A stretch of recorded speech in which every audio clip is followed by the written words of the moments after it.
क्योंकि वैसे भी 10 से 15 साल का या उससे कुछ जायद का अरसा ऐसा गुजरा है हमारे मजहबी जलसों का कि तकरीर तो शाज़ो नाज़िर या लताइफ के सहारे हंसी मजाक के तेवर में सुनने के आदी हो गए थे लोग, मगर ऐसी शख्सियतों का वजूद मसूद इस शहर में मुबारक में सरकार की आमद के तवस्सुल से आपके शहर में आया है कि बरसहा बरस तक आप याद रखेंगे। आइए मोहब्बत के साथ अनवारे तैबा की इस पुरनूर और पुरबहार शाम में हम सब मिल करके शहजादे गौसे आजम खतीब आज़म आलम हज़रत सैयदी शबाहत मियां साहब क़िबला मदज़िल्लहुल आली व नूरानी का इस्तक़बाल कीजिए। यहाँ से वहाँ तक जितने लोग बैठे हुए हैं, इतना तजर्बा तो है कि अगर ईमानदारी के साथ आप बोल दिए तो इंशाअल्लाह नस्लें याद रखेंगी कि उस शाखाने मुस्तफ़ा के दिलों की आवाज़ें कहा जाती है। और दुनिया का हर इंसान अलग अलग तेवर का नाम लेता है, हम वो खुश नसीब हैं कि हम उसका नाम लेते हैं जिसकी तारीफ के लिए अल्लाह ने कुरान करीम में 114 सूरतों को नाजिल फरमाया। जिसका तारीफ कायनात का ताजदार करता है, हम उसकी तारीफ सुनने के लिए जलवागर हुए हैं। जिसके दुरूदो सलाम भेजने के लिए 70,000 सुबह और 70,000 शाम में मलाइका की ड्यूटी लगती है, हम उसकी बारगाह में सलाम अकीदत पेश करने के लिए क्या हुए हैं।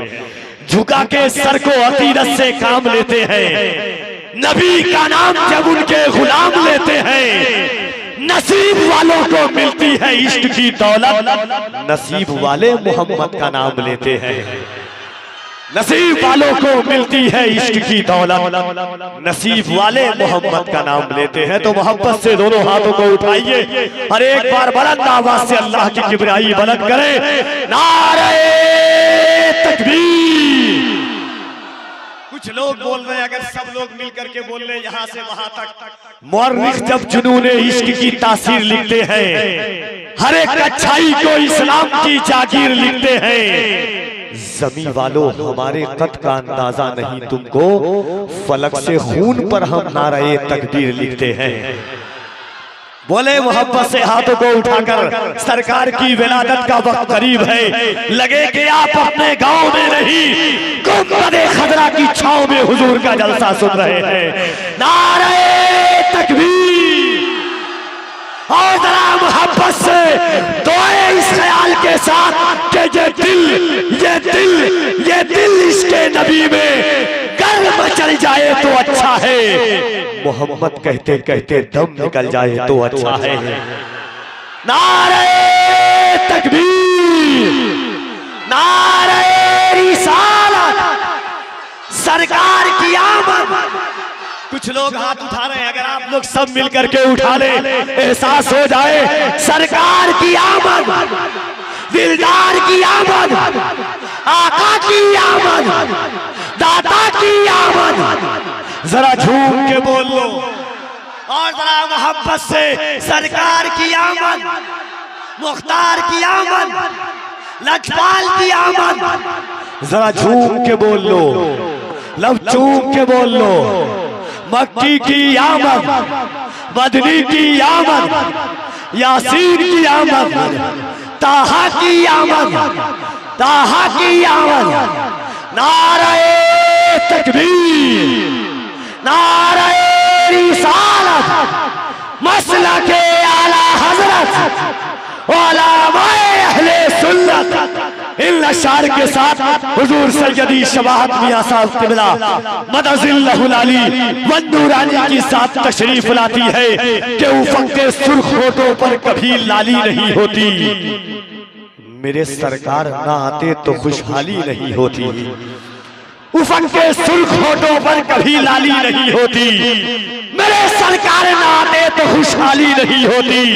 कसम अल्लाह की ऐ दोस्तों, ईमान ये कहता है न होता गुंबदे खजरा तो हरियाली नहीं होती। अपनी जिंदगी में एक बात आज से ऐड कर लीजिए कि जब कोई पूछे क्या हाल है तो कोई दूसरी बात न करके बहुत दिल से कहिए, चाहे हाल कैसा भी हो, ये कहो हर हाल में अल्लाह का शुक्र है।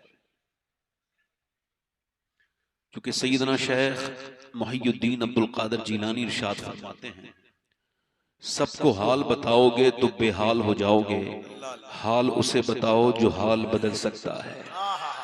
हाय हाय हाय हाय, अल्लाह अल्लाह अल्लाह अल्लाह, वाह वाह वाह वाह। ये गर्मी, ये सर्दी, ये फलां हो गया, ये हो गया, कुछ नहीं। ये सब मुसलमानों की जबान पर इस तरह की शिकायतें शिकवे अच्छे नहीं लगते। ये मौसमों की शिकायतें। मदीने में तेज हवाएं चल रही थी, एक सहाबी ने कहा बड़ी तेज हवा चलती है। हुजूर ने फरमाया यूं ना कहो कि हवा तेज चल रही है, यूं कहो मेरा रब चला रहा है तो हवा तेज चल रही है।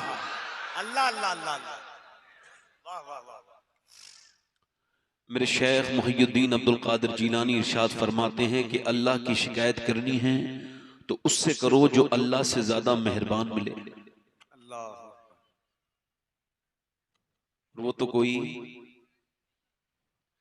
देखें हम सब अल्लाह के बंदे हैं और मैं आपका नौकर हूं, तो मैं आपसे अर्ज कर रहा हूं कि अल्लाह की शिकायत किससे करो? जो अल्लाह से ज्यादा मेहरबान। बोलो जरा, अल्लाह से ज्यादा मेहरबान तो कोई है? तो फिर ये चौराहों पे जो उसकी शिकायतें करते फिरते हो, ये बताओ मुझे मेरे भाई कि उसका शुक्र तो नहीं अदा करते? याद रखो, नाशुक्री से तुम्हारे मसाइल और बिगड़ेंगे और हालात बिगड़ेंगे। और अगर तुम शुक्रगुजारी शुरू कर दो ना, तो ये किसी मौलाना का वादा नहीं, अल्लाह का वादा है। वो कहता है लइन शकर तुम ला अज़ीदन्नकुम, तुम शुक्र करो मैं नेमतें बढ़ाता चला जाऊंगा। तो आज के बाद कभी नाशुक्री इंशाल्लाह नाशुक्री कभी नहीं करनी। अल्लामा रियाज साहब क़िबला तशरीफ रखते हैं, इनकी सरपरस्ती है। मैं अपनी बात को शुरू कर रहा हूं। मुझसे पहले आपने बहुत कुछ सुना है, मैं आपसे कोई ऐसी बात नहीं कहूंगा जिसमें आपने सुभान अल्लाह वगैरह कहना हो, तो आप खुद ही कहिए, मैं आपसे फोर्स नहीं करूंगा। चूंकि सुभान अल्लाह कहने से आपको 90 नेकियां मिलनी हैं। अब आप ये भी मेरे कहने से कहोगे तो जरा बताओ, अल्लाह आपसे पूछेगा कि तू मुझे पाक भी कहता था तो अपनी मर्जी से नहीं कहता था, किसी के कहने से कहता था। जरा मुझे बताएं तो, जरा मुझे बताएं तो, ये सुभान अल्लाह का मतलब ये है कि अल्लाह पाक है। वो खुदा की कसम, उस पर किसी कुछ फर्क नहीं पड़ता किसी के कहने से, मगर जो कहता है ना उस पर फर्क पड़ता है। अल्लाह अल्लाह अल्लाह अल्लाह। वो कहता है फरिश्तों ये मुझे क्या कहा जा रहा है? हुजूर फरमाते हैं जिस सिफत के साथ अल्लाह को याद करोगे, जिस नाम के साथ, उसी का बदला अल्लाह अता करेगा। अब जब तुम कहोगे सुभान अल्लाह, तो वो कहता है ये क्या कह रहा है फरिश्तों, ये क्या कह रहा है? अर्ज करते हैं मालिक वो तुझको पाक कहे जाता है। अल्लाह फरमाता है ओ फरिश्तों गवाह हो जाओ, मैं तो पाक हूं, मगर मुझे जिसने दिल से पाक कहा है मैंने उसे गुनाहों से पाक कर दिया। अल्लाह अल्लाह अल्लाह अल्लाह। कभी उसका नाम लिया करो, कभी बैठ के, कभी तन्हाई में। मियाँ बीवी दोनों बैठा करें। शुक्र का बेहतरीन तरीका यह है कि मियाँ बीवी दोनों अपने घर में बैठ जाएं, अंदर कमरे में बैठ के या बाहर बैठ के मियाँ बीवी से कहे, और बीवी पहले मियाँ से कहे कि बहुत अच्छे हालात हैं, रिज़्क़ अल्लाह बहुत अल्लाह का फजल है, घर में बड़ी खुशहाली है। तो फिर जब मर्द कहे हाँ अल्लाह का शुक्र है, तो औरत और मियाँ बीवी दोनों शुक्र का ये तरीका लिख लें, और फिर अपने घर की बरकतें वो शुमार करेंगे तो शुमार नहीं कर पाएंगे। दोनों मियाँ बीवी आपस में मिलके कहें कि ये हमारा कुछ कमाल नहीं है, ये सब अल्लाह का फजल व करम है। सुभान, ये सब अल्लाह का सुभान, फजल व करम है। अच्छा, एक बात ये अर्ज करता हूं, तो जरा आप दोनों हाथ उठा के जरा कहना एक मर्तबा या रसूल अल्लाह। माशाल्लाह। मुझे टाइमिंग पर मेरी कोई पाबंदी नहीं है, मगर मैं अपने हिसाब से जितना रोज बोलता हूं उतनी बोलूंगा। मगर इतना अर्ज करता हूं कि अगर वासिफ अली वासिफ फरमाते हैं कि निगाह का आदिल वो है जिसे दूसरे की बेटी में अपनी बेटी और दूसरे की बहन में अपनी बहन नजर आ जाए। अल्लाह,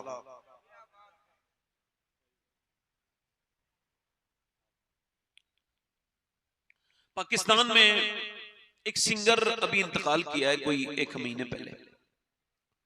गाना गाने वाला इंसान था, उसको मर्सिडीज वगैरह इनाम में मिली थी, यानी 1 करोड़ 1.5 करोड़ की गाड़ियां। एक घर उसका एक शहर में था, दूसरा दूसरे शहर में था। दुनिया के अक्सर ममालिक में उसने जाकर के गाना गाया। 18 साल की उम्र में शादी कर ली, 22 साल की उम्र में तबीयत बिगड़ गई, और 22 साल से फिर 8 महीने जिंदा रहा। उस 8 महीने में उसके गुर्दे खराब हो चुके थे। उस 8 महीने में 2 घर उसके बिक गए, सारी गाड़ियां बिक गई, फिर वो भीख सी मांगने लगा और इंटरनेट पर भीख मांगने लगा, कोई मेरी इलाज के लिए पैसे दो। और फिर न जाने कितनों का एहसान लेके जब वो मरने वाला था, अच्छा उसको डायलिसिस होता था, और जरा गौर करें डायलिसिस होता था, तो अब जब उससे किसी ने पूछा, असद उसका नाम था, ए असद ये बताओ क्या तुमको कुछ इस वक्त कोई तकलीफ है या कुछ किसी चीज को एहसास कर रहे हो, किसी चीज का अफसोस है? कहने लगा हाँ मुझे एक ही अफसोस है, अल्लाह ने मुझे बड़ा नवाजा था आवाज से, मगर मैं दुनिया में जाके गाने गाता था, मगर आज सोच रहा हूं कि मौत का वक्त करीब आ गया, अगर मैंने गाने ना गा के मैंने अपने नबी की नाते पढ़ी होती तो आज मेरा यह हाल नहीं होता, अगर मैंने अय्याशियां ना की होती। जिसके दरवाजा खोलने के लिए नौकर खड़े हैं, जो अपना मोबाइल खुद नहीं उठाता, सेक्रेटरी उठाता है, उसमें 5 महीने के बाद ऐसा वक्त आया कि वो अब भिखारियों की तरह लोगों से भीख मांगता था, कोई मेरा इलाज करवा दो। 2 बच्चों को छोड़ के दुनिया से गया। तो क्या नौजवानों में आपसे ये अर्ज करना चाहता हूं, वक्त को वक्त दो, वरना वक्त तुम्हें वक्त नहीं देगा। अल्लाह अल्लाह अल्लाह। जन्नत में कोई हसरत नहीं होगी, जन्नतियों को कोई हसरत नहीं। जन्नत हसरत की जगह नहीं है, जन्नत तो बरकत की जगह, ऐश की जगह, अल्लाह का इनाम है जन्नत में। मगर फिर भी हुजूर फरमाते जन्नतियों को एक हसरत होगी, अर्ज की हुजूर वो क्या?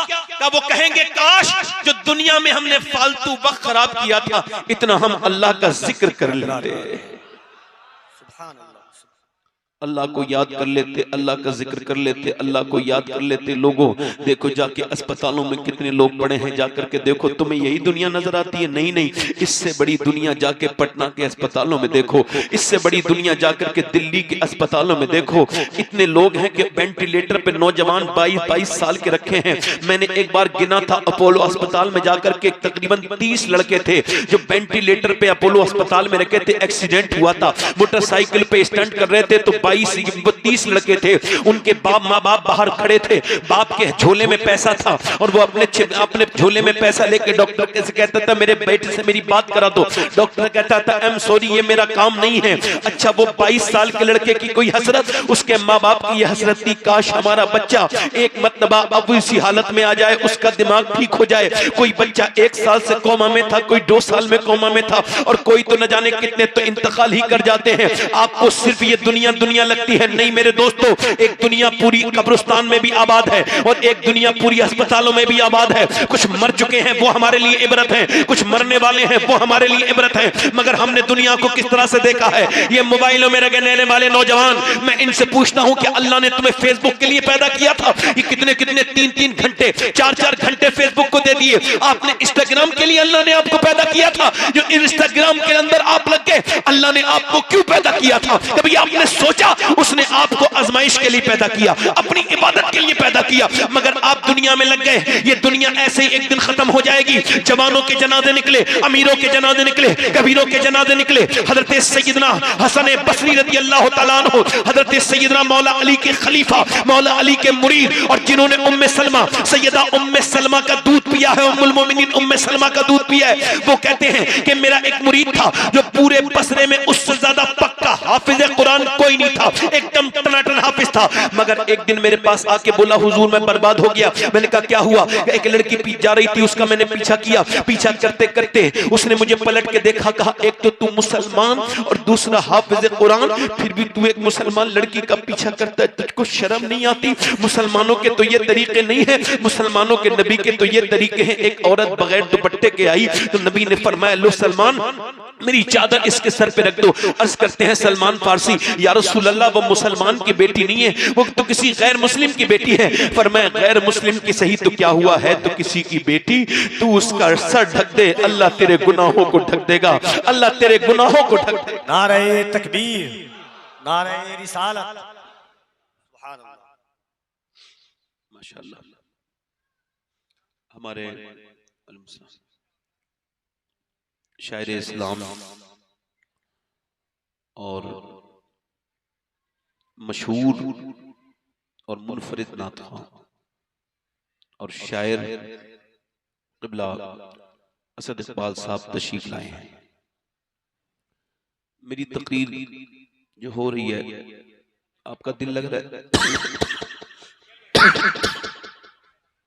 सुभान अल्लाह। नारे तकबीर, नारे रिसालत, अनवारे तैयबा कॉन्फ्रेंस, उलमाए अहले सुन्नत, मसलके आला हजरत, फैजाने गौसे आज़म, शायर इस्लाम हज़रत असद इकबाल कलकत्तवी।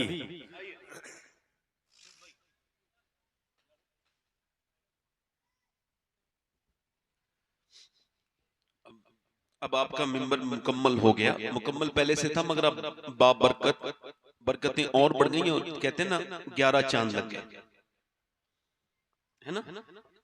4 चांद भी लग गए, 6 चांद भी लग गए गरीब नवाज की बरकत से। इमाम हसन बसरी, मेरी तरफ देखें, इमाम हसन बसरी के नाम पे भूलना, सुभान अल्लाह। यार कितने बादशाह के मिट गए, उनका नाम लेने वाला कोई नहीं, मगर आज 1300 साल हो गए हसन बसरी का नाम कितनी मोहब्बत से लोग सुन रहे हैं। जरा ये अल्लाह के तो करम है। इसका मतलब यह है कि फना से मोहब्बत फना कर देती है और बका से मोहब्बत बाकी रखती है। इमाम हसन बसरी कहते हैं, वो मेरा मुरीद मुझसे बोला, मैं आपको बता रहा हूं कि ये दौर कितना सख्त है और आप इसको हल्के में ले रहे हैं। मेरे आका फरमाते हैं, मेरी उम्मत पे ऐसा दौर आएगा कि सुबह के वक्त में बंदा मुसलमान होगा, शाम तक उसका ईमान खत्म हो जाएगा। ये फितन का दौर है, फितने हमारे घरों में घुस चुके हैं। वो कहता, हुजूर उस लड़की ने मुझे पलट के देखा और कहा, एक तो मुसलमान, दूसरा हाफिज कुरान, और फिर भी मेरे ऊपर बुरी नजर डालता है, तुझको शर्म नहीं आती? कहते मेरे ऊपर असर हुआ, मेरा दिल अंदर से कांपने लगा और उसके अल्फाज नश्तर की तरह दिल में चुभ गए और मुझे फिर ठंडे ठंडे पसीने आए। उसके बाद से लेके अब तक हुजूर कुरान याद पढ़ता हूं तो कुरान याद नहीं आता, एक एक लफ्ज ये भूल गया। मेरा अल्लाह मुझसे ऐसा नाराज हुआ कि उसने मेरे सीने से कुरान छीन लिया। अभी तो सिर्फ कुरान छीना है, कहीं ऐसा ना हो मेरा ईमान न छिन जाए। हुजूर मेरे लिए दुआ कर दें। जब वो बिलक के रोया तो हसन बसरी ने उसके सर पे हाथ रखा, कहा अल्लाह बड़ा फजल करने वाला है। दुआ की, इमाम हसन बसरी की दाढ़ी भीगी हुई थी, दुआ करते थे, अल्लाह मेरे मुरीद पर फजल कर दे, मेरे शागिर्द पर फजल कर दे। अल्लाह का करम हुआ, अल्लाह का करम हुआ, कुरान वापस सीने में उसके आ गया। मेरे कहने का मतलब ये था, अब हसन बसरी की तरह पीर दुनिया से रुखसत हो गए। इल्ला माशाअल्लाह कुंबेज़निल्लाह जो कहते थे वो रुखसत हुए, खानकाहों में मुजाबिर रह गई या घोरकन। अब वो लोग उठ गए जिन्होंने अपने पीरों के, जिन्होंने अपने मुरीदों के अमाल से मतलब रखा था। अब तो ये मामला है कि पीर ये समझता है कि मुरीद मेरी फायदे की चीज है और मुरीद ये समझता है कि पीर मेरे फायदे के लिए चीज है, फायदे की चीज है। दोनों ऐसा लगता है कि शिकार जैसे जब वो शेर से डर रहा है और शेर शिकार से डर रहा है, इस तरह के मामलात हैं। अब ऐसे पीर कहां नजर आते हैं जो अमाल के बारे में गौर करें, जो अपने मुरीदों को अमाल के बारे में बात करें। अब तो मियां आप अगर मालदार हैं तो बड़े से बड़ा पीर आपके घर आ सकता है, और अगर गरीब है तो फिर आपके घर कोई मालदार पीर नहीं आएगा। ये दुनिया का रिवाज है, इस कड़वी हकीकत को कोई इनकार नहीं कर सकता। कोई अगर न माने तो उसका जमीन अंदर से उसे बताएगा कि ये जो मैं कह रहा हूं हक कह रहा हूं। वो अब लोग उठ गए जिन्हें अमाल की परवाह थी। अल्लाह अकबर। हजरत जुनैद बगदादी अपने एक करीबी आदमी की मौत के वक्त करीब पहुंच गए और आपने उसके सामने जाके कहा कि कुरान पढ़। उसने कहा मुझे कुरान से नफरत है।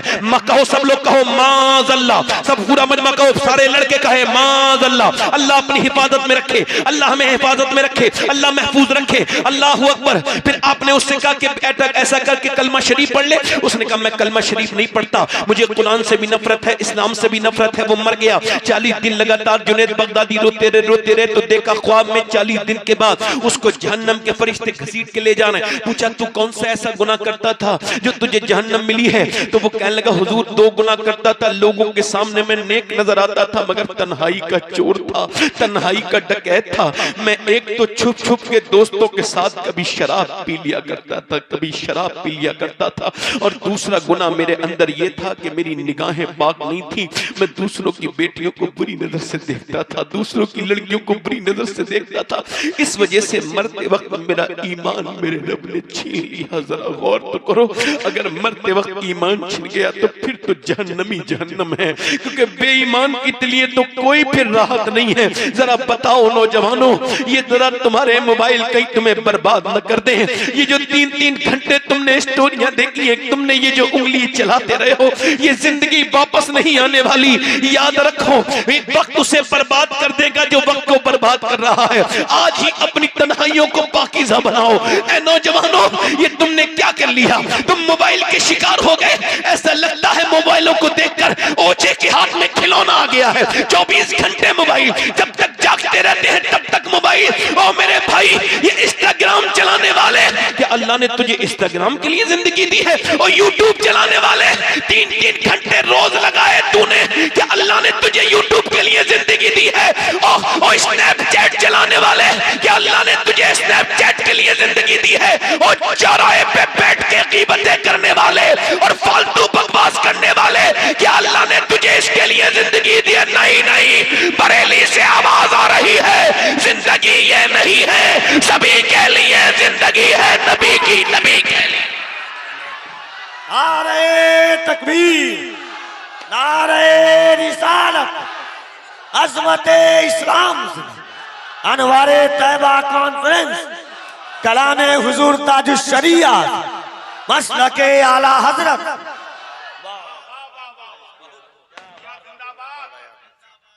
जब पोते ने ये कहा तो दादा कहने लगे, जमीनो जमा तुम्हारे लिए, मकीनो मकान तुम्हारे लिए।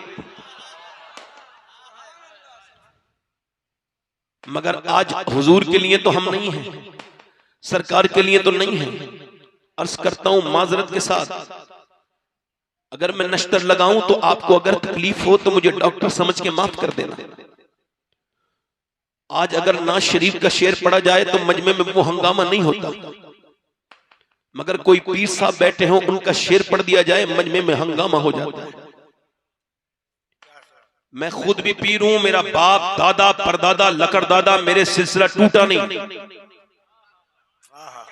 मैं किसी पीर का मुखालिफ नहीं, मगर जिन लोगों को हुजूर के नाम पे रक्स, जिनको हुजूर के नाम पे लुत्फ नहीं आता और पीर के नाम पे आता है, उन्हें अपना ईमान चेक करना चाहिए। वाह वाह वाह वाह वाह वाह वाह वाह वाह वाह वाह वाह वाह वाह, क्या बात है मियां, वाह वाह वाह वाह। यार भी राह की दीवार समझते हैं मुझे, मैं समझता था मेरे यार समझते हैं मुझे। नेक लोगों में मैं नेक गिना जाता हूं और गुनेगार गुनेगार समझते हैं मुझे। मेरी बात गौर करिए, गौर से सुनिए मेरी बात को। अर्ज करने का मतलब ये सब कुछ हुजूर के लिए है। जमीनो जमा, जल्दी बोलो, जमीनो जमा। पूरा मजमा याद है ना? हालात का मिसरा ये, जमीनो जमा, मकीनो मका, चुनीनो चुना, बने दो जहां, हमारे यहां उठे भी वहां, दहन में जबा, बदन में है जा। वाह वाह वाह वाह वाह वाह वाह वाह वाह, क्या बात है मियां, वाह वाह वाह वाह वाह वाह।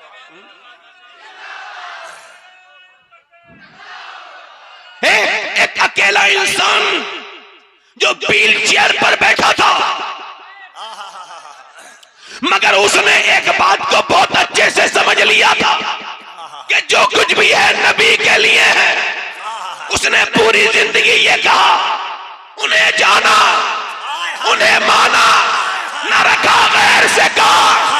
लिल्लाहिल हम्द में दुनिया से मुसलमान गया, और जब वो लाहौर का मुसलमान गया है तो पूरी दुनिया का सबसे बड़ा जनाजा ये बताता था कि जो आमना के लाल के लिए है, सारी इज्जतें उसी के लिए है।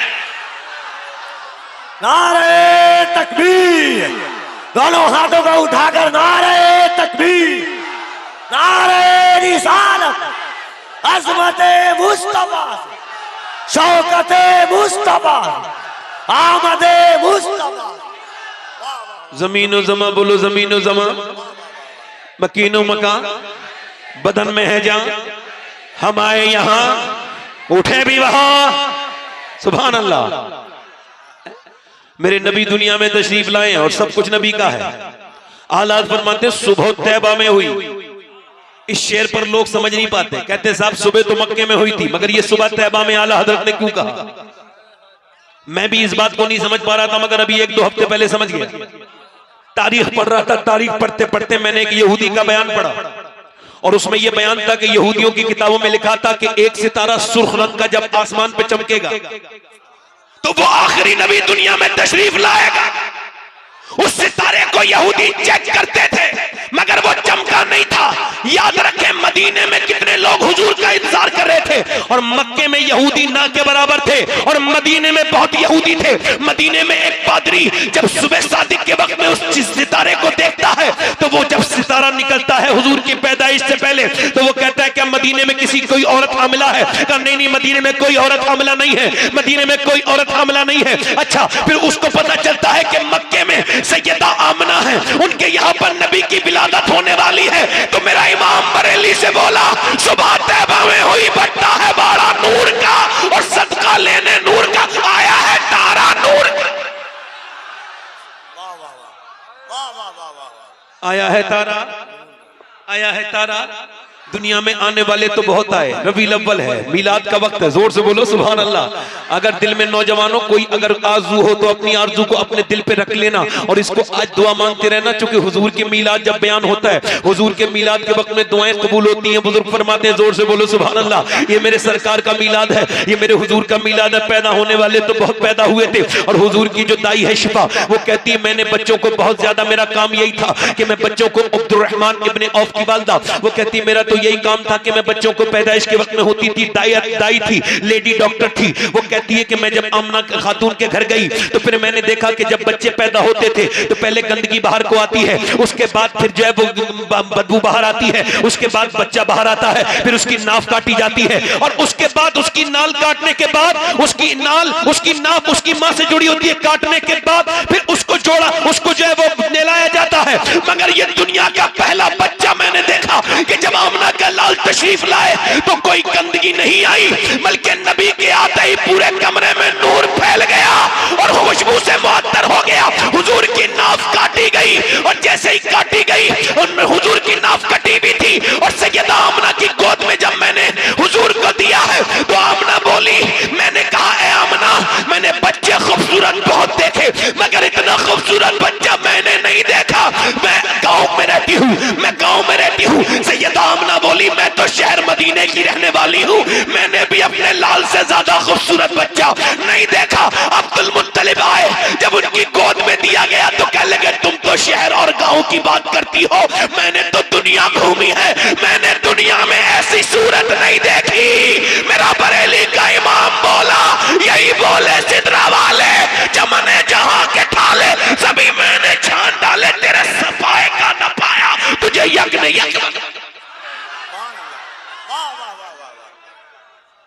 नारे तकबीर, नारे रिसालत, अनवारे तैयबा कॉन्फ्रेंस।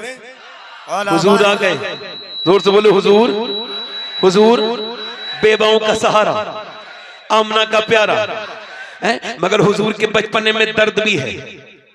दर्द यह है कि दाइयां आती हैं मगर हुजूर के पास आती हैं, मगर जब ये पता चलता है इसका बाप नहीं है, बच्चा यतीम है, तो चली जाती है। सैयदा आमना की आंखों में आंसू आ जाते हैं। दाइयां आती हैं और आकर के हुजूर को देखती हैं, कोई उठा के लेके जाती। क्योंकि वहां रिवाज ये था कि वहां मक्का एक बिजनेस हब था, वहां बड़े जो है वो टूर आते थे, काफले आते थे पहले से, और वहां पर जो है बीमारियां भी आ जाती थी तो लोग अपने बच्चों को कहीं और भेज दिया करते थे। और जब वहां पर लोग आते थे तो उनकी जबानें अलग थी, कोई ईरान से आ रहा, कोई कहीं से, तो वो चाहते नहीं थे हमारे बच्चे की अरबी जबान पर कोई, इस पर ग्रामर पर या अरबी जबान की उसकी मजबूती पर कोई फर्क पड़े, लिहाजा वो अपने बच्चे को किसी कबीले में भेज दिया करते थे। दाइयां आई मगर हुजूर को लेके नहीं गई, हुजूर को लेके नहीं गई। सैयदा आमना ने हुजूर को गोद में उठाया और कहने लगी, शिफा देख, आज ये दाइयां मेरे बच्चे की मर्तबे को नहीं समझ रही हैं, मगर देखना एक दिन ये मक्का मेरे बेटे की मर्तबे को समझेगा। हुजूर की उम्र बढ़ती चली गई। मैं अर्ज करता हूं, या रसूलल्लाह, आप जब लेटे थे और जो दाइयां आपको छोड़ के जा रही थी, आप अपने गमों को भूल जाओगे। थोड़ी देर हुजूर की सीरत पर मुझसे गुफ्तगू आप सुन लो। आप जिंदगी में नहीं कहोगे कि मेरी जिंदगी में कोई गम है। कोई दाई उठाती नहीं है, हुजूर की उम्र बढ़ती चली गई, बरकतें सैयदा हलीमा सादिया ने मिली, मगर जब 6 साल की उम्र हुई हुजूर की, सैयदा आमना कहने लगी कि मुझे जाना है मदीने अपने शौहर की कब्र पर। तो सैयदना अब्दुल मुत्तलिब ने कहा, सरदार मक्का ने कहा कि देखो आमिना, मैं तुम्हें इजाजत नहीं दूंगा, क्योंकि मेरा बेटा अब्दुल्ला जब गया था तो वापस नहीं आया, मैं अपने पोते को नहीं जाने दूंगा। दादा ने अपने पोते को प्यार किया। सैयदा आमना कहने लगी, आप मुझे मेरे मैके में जाने की इजाजत नहीं देंगे? तो जब इसरार किया तो इनकार न कर सके। अब्दुल मुत्तलिब ने इजाजत दे दी। उम्मे ऐमन के साथ पहला सफर किया हुजूर ने। 6 साल की उम्र है मक्के से मदीने का। हुजूर जब मदीने पहुंचे, जब मदीने के अंदर मेरे नबी पाक की एंट्री हुई है, जब सरकार की एंट्री हुई है, बचपना है मगर हुजूर लाल, कहते हैं ना कि गुदड़ियों में लाल नहीं छुपते। जब हुजूर का चेहरा देखा है ना यहूदियों ने, तो देखते ही मेरे नबी पाक को कहने लगे ये अल्लाह का आखिरी रसूल है। पूरे मदीने में खबर पहुंच गई। हुजूर का चेहरा ऐसा था, नबी की आंखों में डोरे थे। हुजूर का चेहरा कैसा कि जब जरा गौर करो, हुजूर का चेहरा ऐसा कि जब अबू तालिब सरकार दो आलम को लेकर के जब मुल्क शाम का पहला सफर करने के लिए गए थे, उस वक्त में बुहैरा राहिब ने कहा था, अबू तालिब आपकी दावत है। अबू तालिब ने कहा था, तुम पहले तो कभी निकल के तक नहीं आए, आज कहते हो कि दावत है। कहा वो बात छोड़ो, आज दावत है। जब दावत हुई और जब पेड़ की छांव में सारे बैठे जा करके, तो छांव पूरी घिर चुकी थी, अल्लाह के रसूल नहीं आए। उसने बुहैरा ने कहा कि कहां गए, कोई रह गया तुम्हारे यहाँ, कोई रह गया? कहने लगे हाँ, वो एक बच्चा है, उसे हमने ऊंट चराते छोड़ दिया है। उसने कहा तुम अजीब लोग हो, जिसके लिए मैंने दावत की है तुम उसे ही लेकर के नहीं आए। मेरे नबी की 8-9 साल उम्र है, उन्हें लेकर के नहीं आए, मैं उन्हें लेकर के नहीं आए। अल्लाह अकबर। बल्कि उसने सुन्नियों की आवाज में कहो तो यह कहा था, तुम अजीब बराती हो जो बगैर दूल्हा के आ गए हो।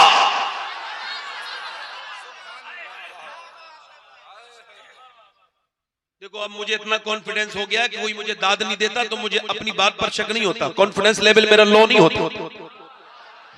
जरा जोर से बोलो सुभान अल्लाह, दिल लगा के बोलो, मुस्कुरा के बोलो। जरा गौर करो, ये तो हुजूर है, मेरे आका हैं। अच्छा, सरकार जब तशरीफ लाए तो आंखों में मेरे नबी पाक की डोरे हैं। जोर से बोलो सुभान अल्लाह। चेहरा ऐसा है, कोई वो कमाले हुस्न हुजूर है कि गुमाने नक्श जहां नहीं, बल्कि अल्लामा हसन कहते हैं, ऐसा तुझे खालिक ने तरादार बनाया, यूसुफ को तेरा तालिबे दीदार बनाया। हसीन तो दुनिया में बहुत आए, मगर जैसा आमना का लाल आया, जरा जोर से बोलो सुभान अल्लाह, ऐसा ना तो आया था ना कोई आएगा। जरा मुस्कुरा के बोलो सुभान अल्लाह। मेरे नबी पाक के उसने कहा हुजूर को बुलाया गया। सरकार जब आए तो पूरे पेड़ के नीचे, पहले पेड़ के नीचे बारातें रुकती थी, आपने देखा होगा पहले जमाना, पेड़ के नीचे बाग में बारातें रुकती थी। तो जब वहां पर खाना के लिए बैठे थे सारे लोग, नबी तशरीफ लाए तो छांव बिल्कुल बची नहीं थी। हुजूर जब आकर के बैठे, धूप में बैठे, बुहैरा ने देखा कि अचानक पेड़ ने किसी की परवाह नहीं की, एक तरफ को झुक के आमना के लाल के ऊपर छांव करके कह रहा था कि जमीन और ज़मान तुम्हारे लिए।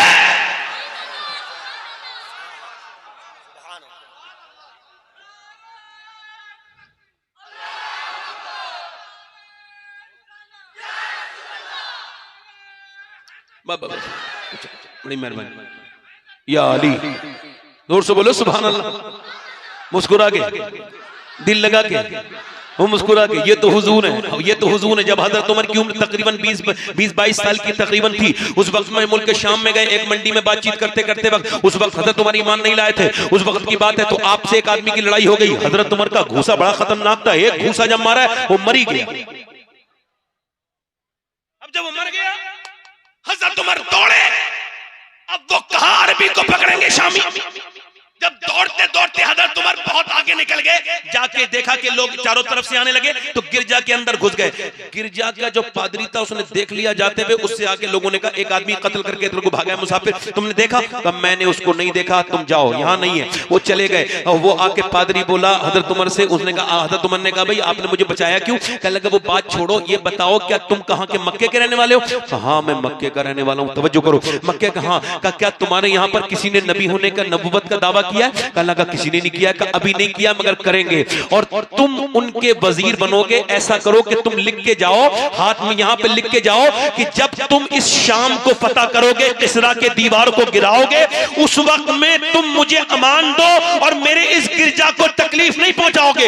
हजरत उमर बोले तुम कैसी बातें कर रहे हो, तुम्हारा दिमाग तो ठीक है यार, मैं एक चरवाहा हूं, मैं ऊंट वगैरह चराता हूं, तुम मेरे बारे में ये बातें कर रहे हो, तुम मेरी मजाक उड़ा रहे हो। उसने कहा लिख के देते हो या बुलाऊं लोगों को हजरत उमर लिखना जानते थे, लिख के दे दिया कि जब यहाँ पर मेरे हुकूमत होगी तो यहाँ पर अल्लाह अकबर। हजरत उमर फारूक आजम लिख के चले गए, और जब हजरत उमर फारूक आजम वो खलीफा बने, दूसरे खलीफा जब आप बने, तो आपने आपके दौरे हुकूमत में जब मुल्क के शाम पता हुआ तो हजरत उमर जब खत लिखते थे तो आंखों में आंसू आते थे। लिखते थे कि मैंने फला गिरजा में फला आदमी को आवाम दी हुई है। ये हाल है उनके गुलामों का, सरकार का आलम क्या?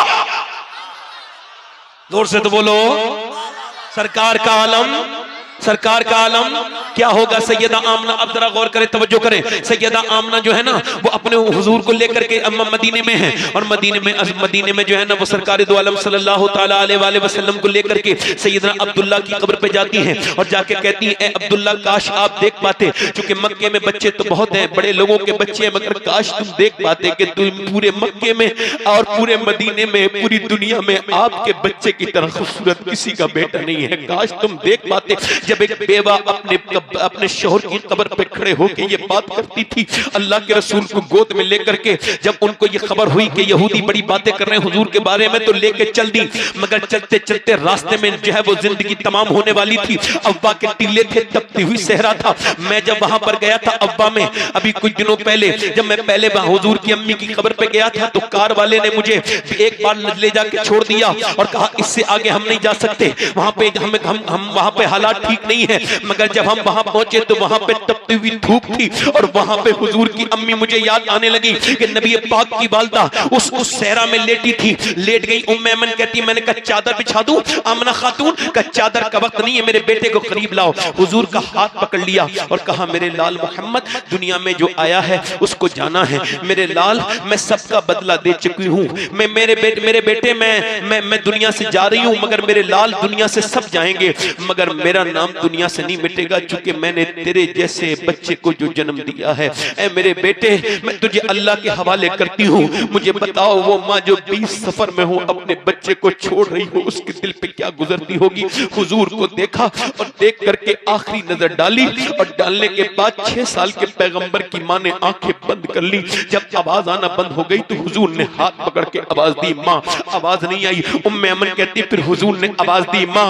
फिर आवाज नहीं आई। मगर जब माँ तो सो चुकी थी, माँ तो सो चुकी थी हमेशा के लिए। अल्लाह के पैगंबर सल्लल्लाहु अलैहि वसल्लम ने चेहरे पे हाथ लगाया और कहा, माँ। उम्मे ऐमन कहती थी, ऐसा लगता था अब्बा के टीले भी हुजूर के साथ रो रहे हैं, हुजूर के साथ अब्बा के टीले भी रो रहे हैं। अल्लाह अकबर कहती, मैंने ऊपर कब्र हुजूर को हटाया और ऊपर कब्र बनाई, हुजूर को लेके चली तो मेरा हाथ घसीट के छोड़ा तो ऊपर चले गए मेरे नबी, ऊपर चले गए। और जाकर के मैंने देखा कि आप उन पत्थरों के दरमियान बैठे थे और उस टीले पे अपनी माँ की कब्र के पत्थरों से चिपट के रोते थे और कहते थे, मेरी माँ आमना आप चली गई, हालांकि आपको पता है पूरे मक्के में आपके अलावा मेरा कोई नहीं था। 6 साल के मेरे हुजूर, अल्लाह अकबर, जरा गौर तो करो, जब मक्का फतह किया था मेरे हुजूर ने तो आंखों में आंसू थे। हज़रत अबू बकर ने पूछा था, या रसूल अल्लाह, फतेह मक्का है, खुशी का दिन है, आज रोते क्यों हैं? खुशी के आंसू हैं अबू बकर।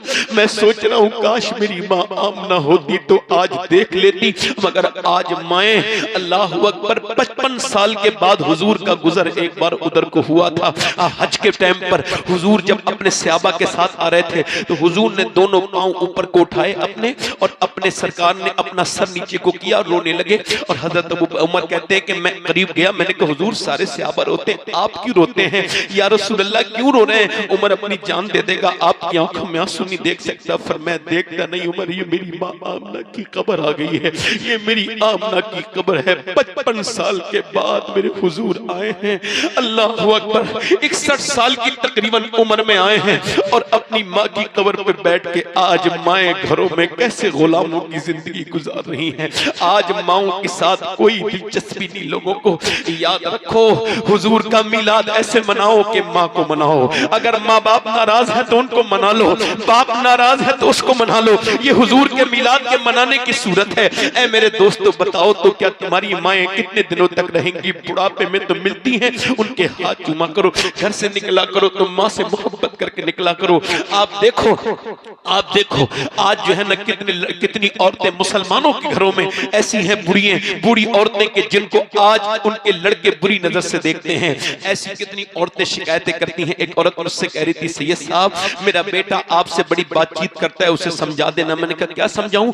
कब वो रात को अपने बच्चों के लिए फल लेके आता है, मिठाई, मगर मुझसे छुपा के लेके जाता है, मुझसे छुपा के लेके जाता है। उससे कहना कि तेरी माँ खाने की भूखी नहीं है, उसके बाप ने अपने दौर में बहुत खिला दिया मुझे, मेरा पेट भर चुका है, मैं तो बूढ़ी हूं, मुझे मेरे सामने अगर ला के रख देगा तो मेरा दिल बड़ा हो जाएगा। क्या मैंने इतना बुरा किया है?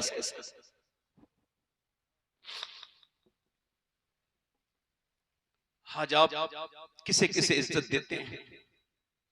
जिससे मतलब होता है उसको इज्जत देते हैं। काश कि अपने माँ बाप को इज्जत दी होती तो अल्लाह ने आपको इज्जत दी होती। पीरों के हाथ चूमने वालों, अच्छी बात है, उलमा के भी हाथ चूमो, पीरों के भी चूमो, मगर अपने माँ बाप के भी चूमा करो। अगर किसी पीर के आप हाथ नहीं चूमोगे उसकी इज्जत पे कोई फर्क नहीं पड़ेगा। अगर तुम माँ बाप से मोहब्बत नहीं करोगे तो उनका दिल टूट जाएगा। मालिक बिन दीनार कहते हैं, मैं हज करके गया, मक्के में था, तो मैं सोच रहा था क्या पता किसका हज कबूल हुआ नहीं हुआ। मेरी आंख लग गई तो मैंने ख्वाब में, मुझे किसी ने जो हातिफ़े गैब से आवाज आई और किसी ने मुझे ख्वाब में कहा कि सबके हज कबूल हो गए मगर मोहम्मद बिन हारून बल्खी का हज कबूल नहीं हुआ। कहते मैं उठा तो मैंने कहा देखूं कहां है मोहम्मद बिन हारून बल्खी, ये कौन है जिसका हज कबूल नहीं हुआ? कहते मैं ढूंढता गया तो इधर मदीने के वो इधर इंडिया के लोगों का कैंप बिल्डिंगें हैं, इधर पाकिस्तानी है, इधर ईरानी है, इधर तुरानी है, इधर अफगानी है, इधर फला फला। तो मैंने पूछा कि बल्खी लोग किधर हैं? तो उनका बल्खी उधर है। तो पहाड़ के पीछे जब पहुंचा तो मैंने पूछा यहाँ कोई बलख का आदमी है, उसका नाम मोहम्मद बिन हारून है? कहा है तो वो तो बड़ा नेक आदमी है। कैसा नेक? उसने रोजे रखता है और वो जो है वो बड़ा नेक इंसान है, सब कुछ अल्लाह की राह में दे चुका है। इधर है उसकी जगह। जब पहुंचे जाके देखा तो वो इबादत कर रहा था। उसके करीब पहुंचे और जाकर के बोले क्या, और जब सलाम किया ना तो उसने सलाम फेरने के बाद उसने जवाब दिया वालेकुम अस्सलाम और कहा तुम्हारा नाम मालिक बिन दीनार है? मैंने कहा यार इसे तो मेरा नाम भी पता है। मैं कहा तुम्हें मेरा नाम कैसे पता? कहा मुझे तो ये भी पता है कि तुम ये बताने आए हो कि मेरा हज कबूल नहीं हुआ।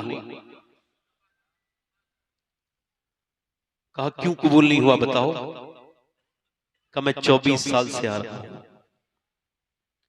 सफा मरवा पर सही करता हूं, तवाफ करता हूं, उसके बाद सफा मरवा पर सही करता हूं,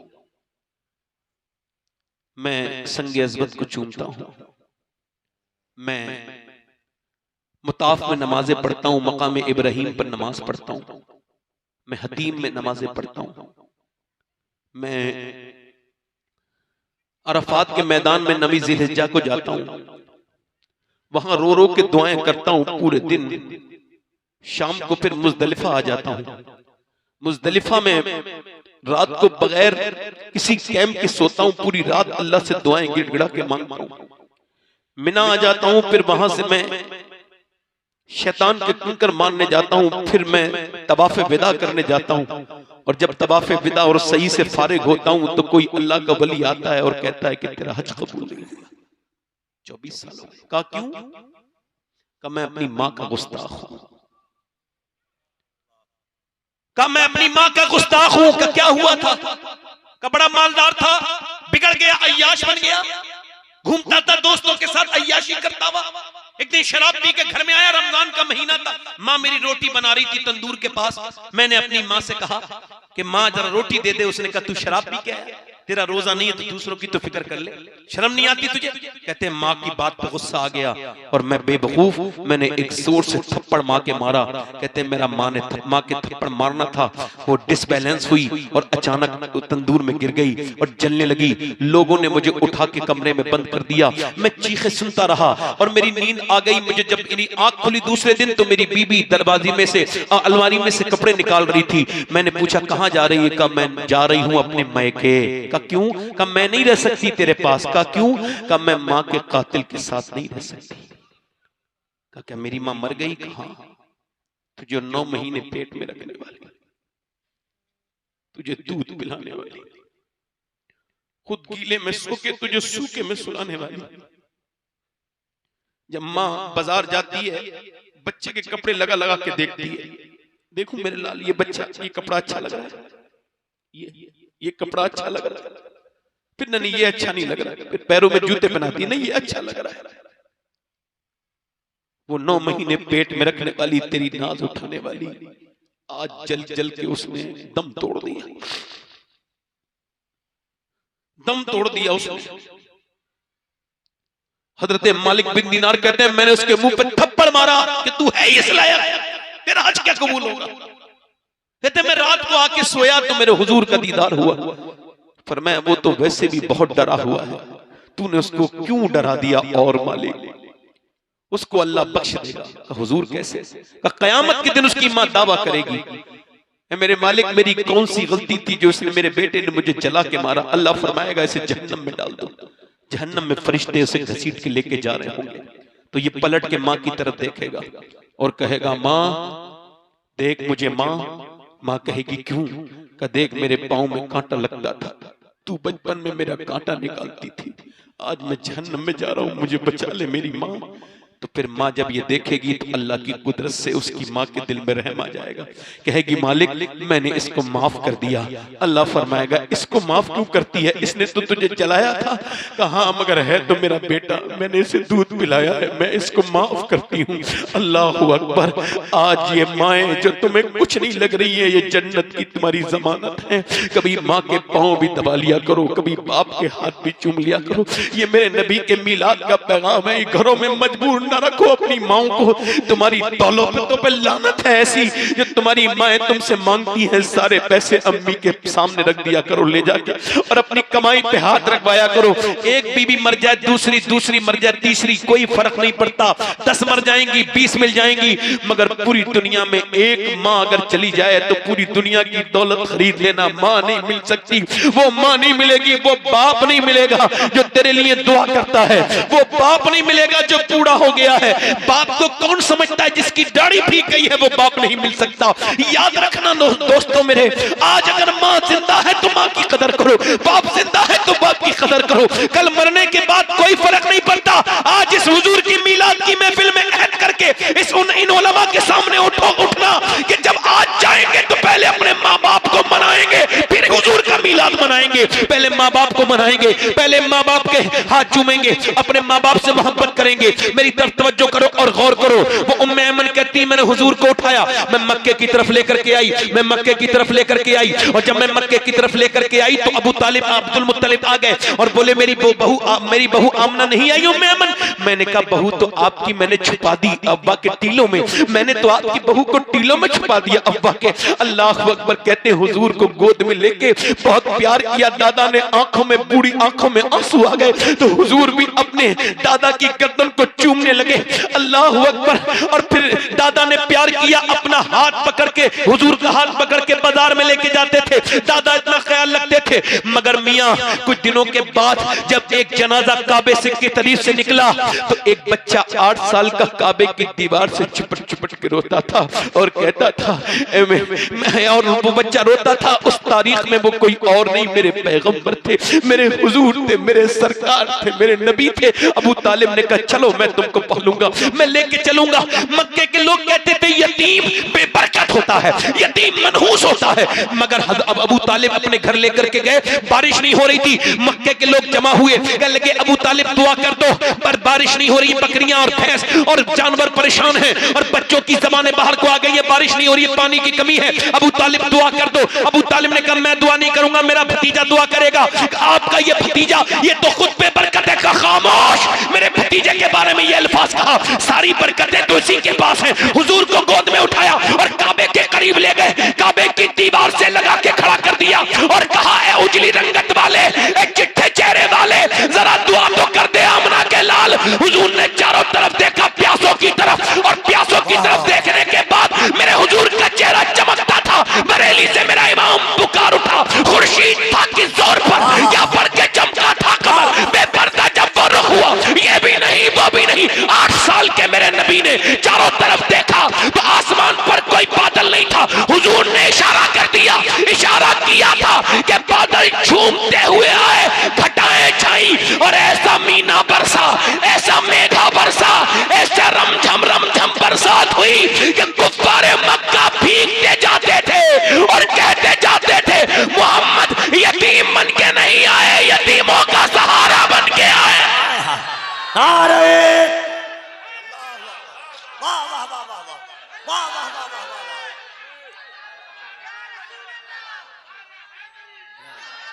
कसर बाकी न रखी बज़्म इम्कान जगमगाने में, कसर बाकी न रखी बज़्म इम्कान जगमगाने में। अरब में चांद निकला, चांदनी फैली जमाने में। और हिरा के गार से शम्मे नबुव्वत की करन फूटी, उजाला ही उजाला हो गया हर सू जमाने में। और किसी शे की तमन्ना ही नहीं हमको जमाने में, मदीना लिख दिया जाए हमारे आबोदाने में। अमीरे कारवां बनना था जिसको नौजवान होकर, लड़कपन उसका गुजरा ऊंट और बकरी चराने में।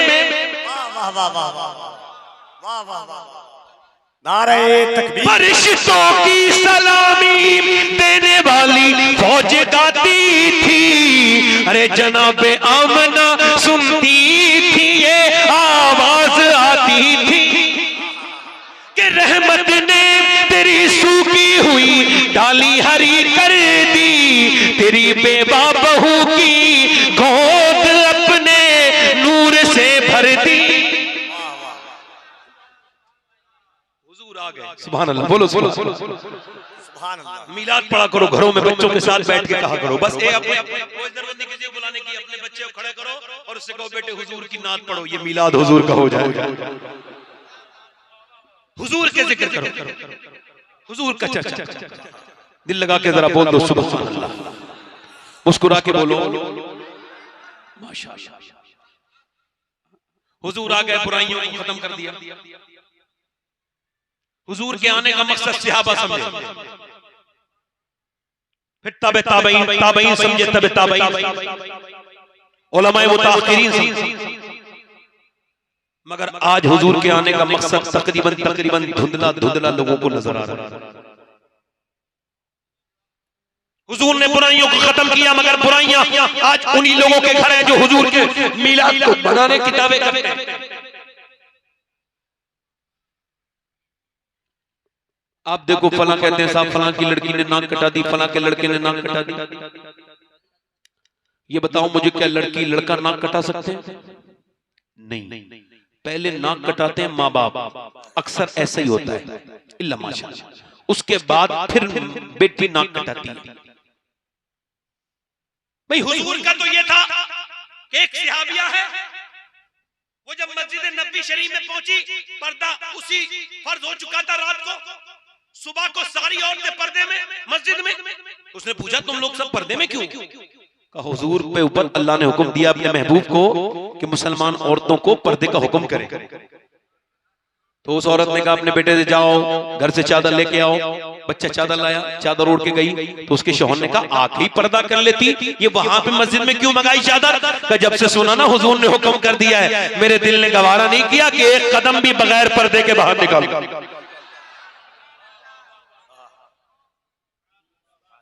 आज तो इकबाल ने कहा था लड़कियां पढ़ रही हैं अंग्रेजी, ढूंढ ली कौम ने फला कीरा, ये रबिश कैसे गुल खिलाएगी, पर्दा उठने की मुंतजिर है निगाह। आज मुसलमान लड़कियां जो कर रही हैं, अकेली वो जिम्मेदार नहीं, उनका बैकग्राउंड पूरा जिम्मेदार है। उनकी माँ भी जिम्मेदार है, उनका बाप भी जिम्मेदार है, उनका भाई भी जिम्मेदार है। वो जो बड़ा सा टीवी ला के रखा था ना, बड़ा सा, उस टीवी ने अपने गन खुला दिए। ये जितने कानों में लीड लगाकर गाने सुनते हैं ना लड़के, ये जो पैंटे पहन के जो अदाकारी करते हैं, इन सब की माओ से कसम दे के पूछ लो, जब ये पेट में थे तो फिल्में देखी थी कि नहीं देखी थी? क्योंकि अब तो साइंस भी इस बात को डिक्लेयर कर चुका है कि बच्चे पर मां का असर पैदा होने के बाद नहीं, पेट के अंदर से ही शुरू हो जाता है। पेट के अंदर बच्चा असर शुरू, यानी यहूदी ये करते हैं, समझो, यहूदी ये करते हैं, अगर बच्चे को डॉक्टर बनाना होता है तो औरत जब हमला होती है तो उसे डॉक्टरी किताबें पढ़ाती हैं, डॉक्टरी की बातें समझाते हैं, और पूरे 9 महीने तक डॉक्टरी डॉक्टरी डॉक्टरी डॉक्टरी डॉक्टरी। 9 महीने के बाद जब बच्चा पैदा होता है फिर उसको डॉक्टर बनाते हैं। उनको इंजीनियर बनाना होता है तो फिर उनको इंजीनियर वाली चीजें, उसको वो जो भी बनाना चाहते हैं उसको उसकी माँ को वही किताबें पढ़वाते हैं, वही माहौल में रखते हैं। उनसे पूछा यहूदियों से ये क्यों करते हो? और दुनिया में थोड़े बहुत यहूदी हैं, पूरी बहुत ज्यादा उनकी तादाद नहीं, मगर दुनिया को अपनी मुट्ठी में किए हैं इस वक्त, इतने ताकतवर है वो यहूदी। उनसे पूछा ये कैसे सीखा तुमने? कह लगे ये मुसलमान नहीं सीखे, हमने सीखा। कहा किससे सीखा? कहा ये शेख अब्दुल कादिर जीलानी की अम्मी से सीखा है। सुभान अल्लाह, सुभान अल्लाह, वाह वाह वाह वाह वाह वाह, जोर से तो बोलो।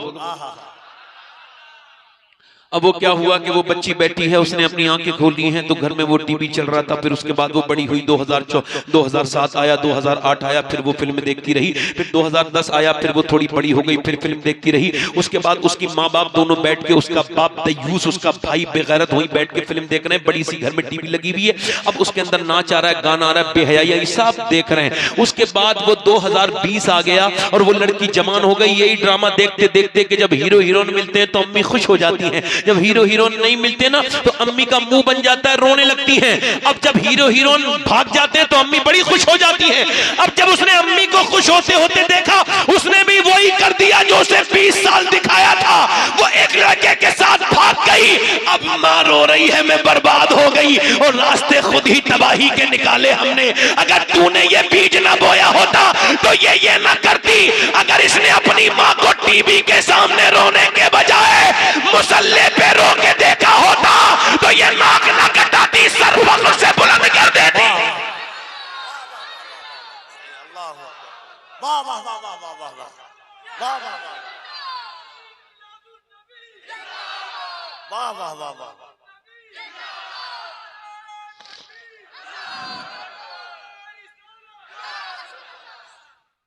दिल लगा के बोलो जरा सुभान अल्लाह। अच्छा इधर देखो, बेहुदा चीजों का मामला इस कदर बढ़ता चला जा रहा है। अच्छा इस पर किसी का ध्यान नहीं है, लोग लगे हुए अजीब अजीब बातों में। हालात ये हैं कि मुसलमानों की शादी इतनी बदतरीन रस्मों रिवाज से बिल्कुल लग गई है कि अपनी ही बहन को सजा के सवार के बंदा ले जाने में शर्म महसूस नहीं करता। बाप अपनी बेटी को बेहयाई के साथ लेके जाता है। दोस्तों को अपनी बीबी के हाथ की चाय लोग पिलाने में फख्र महसूस करते हैं। पूछते हैं भाभी के हाथ की चाय कैसी थी? सीधा सीधा बीबी के बारे में पूछ लेना, इतना घुमा फिरा के क्यों पूछना है? फुकहा ने लिखा है कि जब गैर मौजूदगी में मर्द की कोई गैर मर्द आए, अपने मर्द की गैर मौजूदगी में, अपने बाप की गैर मौजूदगी में, तो लड़की या औरत है तो उसको हुक्म यह है कि जब वो पूछे फला है तो उसको हुक्म ये नहीं है कि जी तशरीफ लाएं कहां से आप, जी फरमाइए कहां से आए, ये सब नहीं। हुक्म ये है कि आवाज बदले, थोड़ा सा आवाज बदले, भारी करे और बेकार सी आवाज बनाए, मुझे नहीं पता कहां है, ऐसे बोले। कब आएंगे? मुझे नहीं पता कब आएंगे। आएगा कभी, आएगा कभी, आएगा कभी फिर। और जब कहेगी आइए बैठिए, ठंडा लेंगे या गरम लेंगे, अब तो वो तो ठंडे से भी मुतासिर हो जाएगा, गरम से भी मुतासिर हो जाएगा, क्योंकि आपने ही तो उसके लिए हालात बनाए।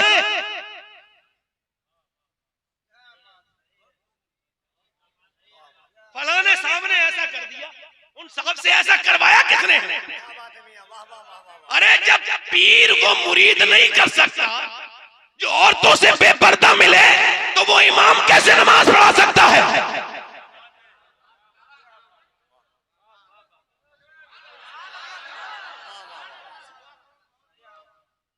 बताओ तो मुझे, मैं पूछना चाहता हूं, क्यों घरों में घुसाया अपने गैर मर्दों को? क्यों गैर मर्दों को घुसाया? क्यों गैर मर्दों को घुसाया? हुजूर मिंबर पे हैं, जोर से बोलो सुभान अल्लाह। औरतों के लिए तुमने पर्दा नहीं समझा, ये देखो इस्लाम है, इसका पर्दा देख लो, ये पर्दा है इस्लाम का, ये दोनों हाथ हैं और मर्द के। अब यहाँ से उठे हैं, उठने के बाद यहाँ पे आए हैं, अब आपने यहाँ पर कहा है तकबीर औला कही और कहा अल्लाहु अकबर, तकबीर औला आपने कह दी। अब यहाँ पर औरत जब पहली तकबीर कहेगी तो यहाँ पर हाथ लाएगी, बांध लेगी, यहाँ पे उठाएगी, बांध लेगी, मर्द के हाथ ऐसे जाएंगे, उसके बाद ऐसे जाके फिर खुलेंगे, बगले खुली होनी, और फिर इस तरह से वो नमाज पढ़ की शुरुआत करेगा। और नमाज एक ही अल्लाह की है, इबादत एक ही अल्लाह की, तरीका अलग अलग, मर्द की नमाज अलग, औरत की नमाज अलग। जरा गौर करो, औरत सिर्फ यहाँ तक हाथ उठाए बांध ले और मर्द हाथ उठाए यूं, क्योंकि अल्लाह जानता है इसके मर्द के जिस्म की बनावट और है, औरत के जिस्म की बनावट और है। अल्लाह नहीं चाहता कि नमाज पढ़ते में भी उसकी बंदी बेपर्दा हो, लिहाजा मर्द की नमाज अलग कर दी और औरत की नमाज अलग कर दी। वाह वाह वाह वाह वाह वाह वाह वाह वाह वाह वाह वाह वाह या रसूल, वाह वाह वाह वाह वाह, जिंदाबाद, वाह वाह वाह वाह वाह वाह। ये जो फिटिंग के कपड़े पहनती हैं मेरी बेटियां, इनसे बता रहा हूं कि मर्द के लिए 3 कपड़े कफन, औरत के लिए 5 कपड़े कफन। अच्छा ये तो देखो, अब हज करने के लिए गए, सफा मरवा पे सही कर रहे हैं, अब सही करते वक्त में ये तरीका है सैयदा हाजरा का, वो अपने बच्चे के लिए दौड़ रहे हैं, मगर मैं भी जा रहा हूँ। अभी कफील अंबर अपनी भी बेगम को लेकर के गए, या असद इकबाल साहब अपनी बेगम को लेकर गए, तो ये दौड़ेंगे मगर अपनी बीबी को दौड़ने नहीं देंगे, कहेंगे तुम्हारे लिए मना है। मैं कहता हूँ तरीका तो औरत का था, मगर मर्द दौड़े औरत ना दौड़े, क्यों? अल्लाह नहीं चाहता कि तू जब दौड़े तो तेरी बेपर्दगी हो, लिहाजा तेरे लिए मना कर। नारे तकबीर, जरा दोनों हाथों को उठाकर नारे तकबीर, नारे रिसालत। सरकार हुजूर मुफ्ती आजम, सरकार हुजूर मुफ्ती आजम, जरा जोर से बोलो सुभान अल्लाह। है मुत्तकी ऐसे ही नहीं थे। एक मुरीद था आपका, दर्जी था, उसने आकर के कहा कि हुजूर मैं आपके लिए कपड़े सीना चाहता हूं, और मैं ठीक है, नाप ले लिया, चला गया। दूसरे दिन आया, कहा हुजूर आपकी बेगम के लिए सीना चाहता हूं, पर मैं सीला ना, कहा हुजूर नाप चाहिए, पर मैं नहीं, मेरी बीबी का नाप तुम्हें क्यों दूं? अगर नाप दूंगा तो तुम्हें पता चल जाएगा कि मेरी बीबी कितनी मोटी है, कितनी पतली है।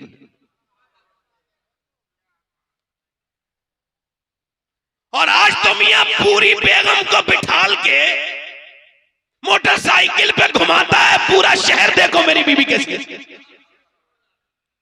ये बेगैरती मुसलमानों में दयूसियत कहां से भर गई? और तवज्जो तो करो, जरा जोर से तो बोलो सुभान अल्लाह। नहीं बताओ मैं क्या कह रहा हूं, सही कह रहा हूं या गलत कह रहा हूं? सही कह रहा हूं या गलत कह रहा हूं? और कयामत के दिन ये जो मेरी बेटियां, ये जो मेरी बहनें, जिनको हवा लगी है पाकिस्तानी सीरियल की, ये पहले नाटक देखती हैं फिर नाटक करती हैं, तो इनसे पूछो, ये मेरी बहनों से, मेरी बेटियों से, ये इनको कयामत के दिन कौन काम आएंगी? वो ये बेहुदा बेगैरत लड़कियां, इन नाचने वाली फाहिशाएं, ये बंबई की बेगैरत, ये काम आएंगी ये के? या फिर ये पाकिस्तान वाले लोग बदतमीजी करते रहते हैं कि हमारा मुल्क उसके नाम पे बना, उसके नाम पे बना। ये ड्रामे किस नाम पे बना रहे हो? तुम्हारा दिमाग खराब नहीं है? ये बताओ, तुम मुसलमान औरतों के ड्रामे बना रहे हो, तुम इस्लामी मुल्क कहते हो अपने आप को? तुमको शर्म आनी चाहिए।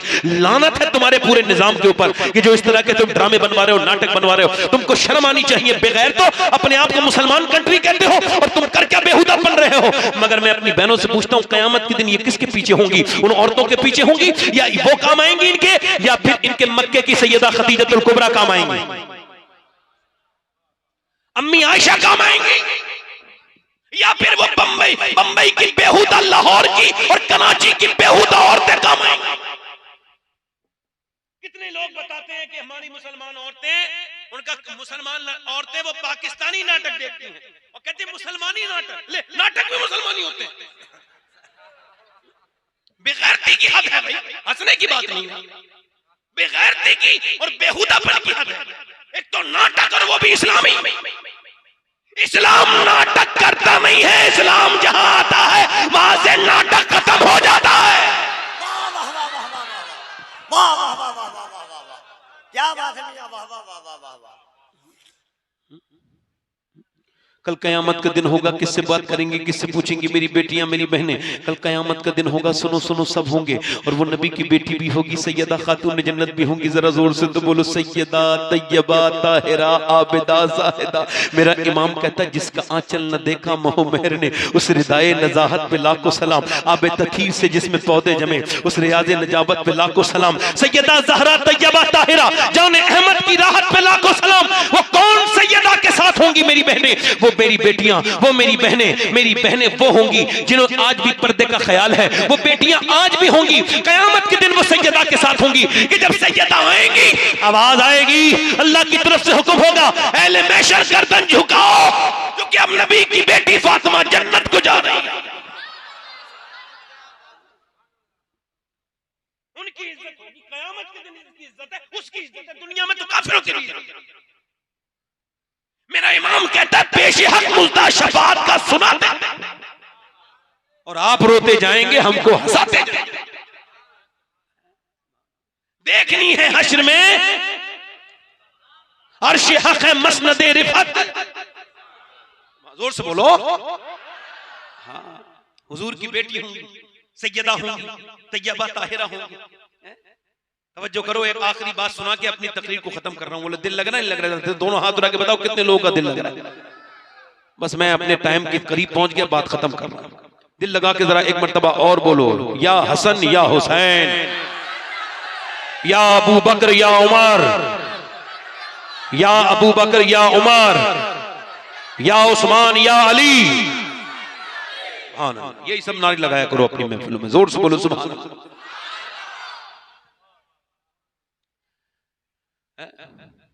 एक दिन हुजूर ना अपनी बेटी से मिलने के लिए गए, तो बेटियों से मिलने जाया करो। कुछ लोग तो शादी होने के बाद ऐसे गुलाम हो जाते हैं कि ससुराल वालों से मिलते हैं, इधर वाली पार्टी से बिल्कुल नहीं मिलते। ये बहुधा लोग हैं, ये सुन्नत का तर्क करते हैं। जाया करो बहन के घर, बेटी के घर। हुजूर अपनी बेटी के घर गए, आवाज दी, बेटी अंदर आ जाओ। मेरी बेटियों के लिए सुना रहा हूं ये बात, और मैं तो इनका नौकर हूं, नौकरी कर रहा हूं, इनका भाई भी हूं और नौकर भी हूं। तो नौकरी करने आया हूं, हो सके तो मेरी बात सुन लेना, वरना मैं भी मरूंगा और मरोगे आप भी। तो मेरी सुनाना पूछा जाएगा, आपका सुनना पूछा जाएगा। हुजूर ने पूछा, मेरी बेटी अंदर आ जाओ। और बेटी भी कौन बेटी भाई? आवाज दी, अब्बा अकेले हैं तो आ जाए। मेरे साथ इमरान आए, उन्हें ना लाए। अब्बा उन्हें क्यों ना लाए? उन्हें ना लाए अब्बा। फातिमा उन्हें क्यों? तो कहा मेरे अब्बा इस वजह से कि फातिमा के पास इतने कपड़े नहीं है कि वो किसी दूसरे मर्द से ठीक से पर्दा कर सके, उसके कपड़ों में पैमद लग गए हैं। कैसे? हुजूर मैं अंदर गया, सरकार ने चादर भिजवाई, हुजूर अंदर गए, तशरीफ ले गए, देखा चेहरा बिल्कुल पीला था। क्या हो गया मेरी बेटी? अल्लाह का शुक्र है। बताना मेरी बेटी क्या हो गया? अल्लाह का शुक्र। यार बेटियां तो आपके भी हैं। कभी भाई अपनी बहन के घर ऐसे ही चला जाए ना, तो भाई को देख के इतनी खुश हो जाती है, बहनें रोने लगती हैं। पहले तो खत आते थे तो खत सुन के रोती थी, पढ़ लिखी नहीं होती थी ना ज्यादा, तो खत कोई पढ़ता था तो रोती थी। हुजूर गए, मेरी बेटी बताना क्या हो गया? अल्लाह का शुक्र है अब्बा, बताना मेरी बेटी। जब हुजूर ने कई बार पूछा, जिसकी तस्की से रोते हुए हंस पड़े, उस तबस्सुम की आदत पे लाखों सलाम। हुजूर ने जब कई बार पूछा, क्या हाल, क्या बात है मेरी बेटी, तो कहने लगी, अब्बा और तो कोई बात नहीं है, मैंने 5 दिन से कुछ खाया नहीं, पेट से पत्थर बना हुआ है। का मेरी बेटी दुनिया मोमिनीन के लिए कैद खाना, और दुनिया के मजे ये आले मोहम्मद के लिए दुनिया के मजे नहीं है। मेरी बेटी तेरे लिए आखिरत है, तू जन्नती औरतों की सरदारा है मेरी बेटी। अगर तूने आज 5 दिन से कुछ नहीं खाया तो तेरे बाप के पेट पे 2 पत्थर बंध रहे। मैंने आज 9 दिन से कुछ नहीं खाया, और हुजूर के पेट पे पत्थर बनते थे। अम्मा आयशा कहती हाथ उठा लेते थे मेरे सरकार, गुठली फेंकते नहीं थे, रख लिया करते थे। जब ज्यादा भूख बढ़ती थी चूस के उसको पानी पी लिया करते थे। और जब पेट पे पत्थर बनते थे ना, तो दोनों हाथ उठा लेते थे और क्या दुआ करते थे, अल्लाह मेरी उम्मत कभी भूखी न मरे। कौन उम्मत ये जो हुजूर को बिल्कुल याद नहीं करते। जब मैं मरूंगा, आप मरोगे, तो सबसे पहले कब्र में हुजूर का दीदार होगा। बताओ क्या कहोगे? तुमने फेसबुक पे वक्त गुजारा, तुमने 100 बार भी दुरूद नहीं पढ़ा मेरे नबी पर। हाथ उठा के वादा करो, आज से कम 100 बार तो दुरूद पढ़ोगे अपने नबी पर। दोनों हाथ उठा के कहो इंशाअल्लाह पढ़ोगे, अल्लाह तुम्हें तौफीक दे, नमाज पढ़ोगे दुरूद हुजूर के ऊपर इंशाअल्लाह। मेरी बेटियों, कल मैदान मैशर होगा, नबी की बेटी को तुम्हें जवाब देना है, मर के जाना है। आखिरी बात यही है मेरी कि न बादशाह को छोड़े मौत, न गरीब को छोड़े, न अमीर को छोड़े, न शहंशाह को छोड़े, न आलिम को छोड़े, न जाहिल को छोड़े, न मुत्तकी को छोड़े, न वली को छोड़े। मौत सबको आकर के रहेगी। और मौत कितनी खतरनाक है कि जब हजरत उमर के चाकू मारा गया, और जैसी चाकू मारा गया और फिर आपके जब खून निकला, तो जब आपकी मौत का वक्त करीब आया, विसाल का वक्त करीब आया, आप पर्दा फरमाने लगे, तो आपके पास जो आपके पास आपका बेटे थे हजरत अब्दुल्ला, उन्होंने आपके सर को अपने जानू पे रखा था। कहा मेरे बेटे, मेरे सर को जरा इसमें जमीन पे रख दे।